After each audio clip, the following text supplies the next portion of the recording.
about Phil King? He's just an amazing guy, and I love him like a brother. And thank you all. This is kind of a little bit of a homecoming for me, as I had the opportunity to participate in ALEC through the years, and just sharing one of my true honors that I had as a public servant was to be honored by ALEC back in, I think, 2013, 2014 with the Thomas Jefferson Award. And it may not be displayed in the most prominent place in my house, 75 miles from Austin, and 3 miles outside of Round Top, Texas, which is population 90. It doesn't get a lot of traffic through there, but it still has a place of honor. So I'm here today to not only to come and exhort you on your day job, but to get to hang out with two of my really dear friends, and Ralph and Danielle Drollinger. Would stand up, Ralph. We can't see you. There you go. Ralph is the head of Capital Ministries, and I tell people on a regular basis the single most impactful thing for me when I went to Washington, D.C., and I had no idea that this was going to be the case. But Ralph helped, and along with Mike Pence was very involved with this, as we developed a Bible study every Wednesday morning at 7 o'clock with the cabinet members, Ben Carson, Sonny Perdue, Alex Acosta, Betsy DeVos, Scott Pruitt. They were just some really great and incredible Bible scholars. I mean, Ben Carson is just an absolute genius in a lot of different ways, but he's just he's the most humble, most wonderful, most biblically founded person, and Sonny Perdue is just as capable. But anyway, just to get to be there every Wednesday, I spent more time with my cabinet members in Bible study than I did in cabinet meetings by a long shot. And I'm not being critical about the latter part, but it's just it's the reason that I enjoyed my time in Washington, D.C.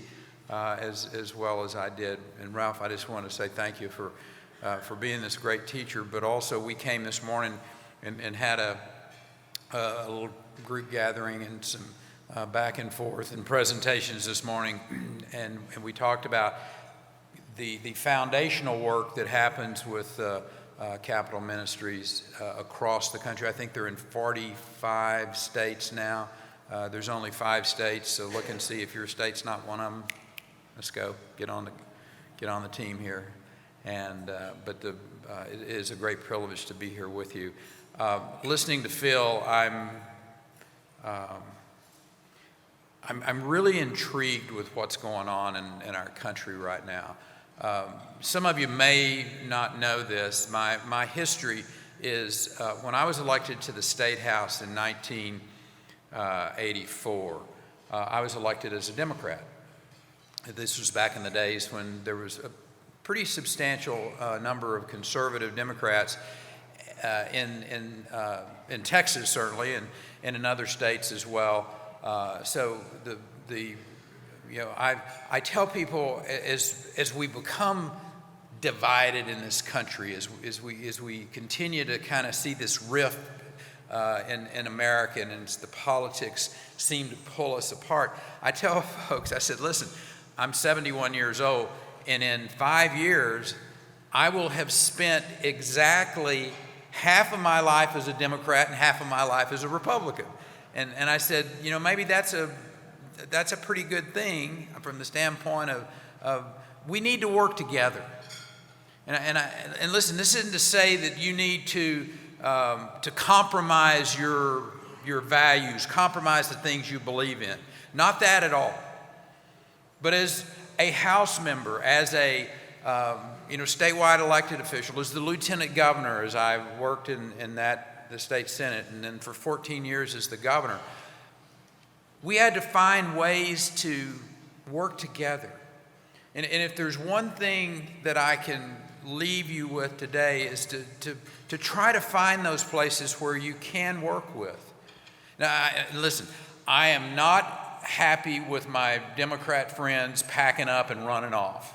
I think at the end of the day, that's going to really hurt their cause. Plus, they infected a few people with COVID. I don't know what they're thinking. But anyway, my point is they got to come back. You got to do your work. Your constituents are not going to think it's a good idea that you run off when you can't win. That's kind of, what was the thing in Peanuts where Lucy would take the ball away? Quit acting like Lucy, Democrats. Come on back, sit down, make your best arguments, talk about what you believe in, and then have a vote, right? And then I know y'all have a hard time believing this, but I lost a few battles from time to time. Some of them gloriously well covered. But the point is, that's what this business is all about. Come and make your passionate plea. Intellectually, passionately engage in the process.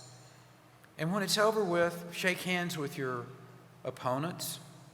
We're Americans. We're in this thing together. Don't let this dissolve into some corrosive thing that for long term impacts America or your state in a negative way.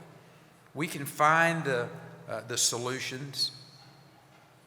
We're not going to get everything we want, but a half a loaf is better than no loaf, is what I used to tell legislators as we were working together. And ALEC's work, and the work that you all are engaged in, the standing up for those foundational beliefs that this country was based upon, the Judeo-Christian values that America was based upon. We cannot step away from those. I mean, the idea that we're gonna and listen, I don't care. The idea that we're having this discussion about critical race theory and that somehow or another that's good for America, that's at the end tearing down the Judeo-Christian values to basically say Marxism is better.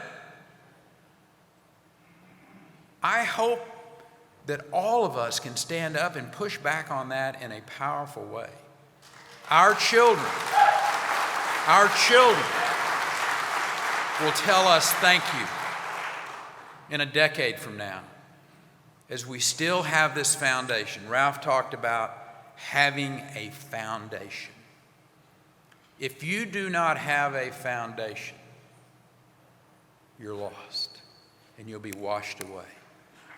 I want to wrap up. Is Tan Parker in here? Tan? No. I think Tan got a pass, and let me tell you why he got a pass. Because he and I are going to be sitting right up here at this table in a few minutes. On each of you have a book there, How to Make America Work, that he just fabulously put together, and he had a little bit left and he needed some fluff, so he asked me to write a chapter. So it's in there, and we talk about the 10th Amendment and why the 10th Amendment is so important. And I think, is Brian Hughes here? Is Senator Hughes, did he get to come? Did he get a pass? I think those are the only two Texans that are here. Everybody else is back at the Capitol. So, but anyway, let me just wrap up by saying, thank you for what you do. God has called you for this work at a time such as this. Don't get confused that you're not sitting here because it's God's plan. Now, sometimes your plan ain't God's plan. Ask me. I was going to be the President of the United States. He had a different plan for me. His plan is better. I'm just telling you, He has you where he wants you. Listen. God bless you.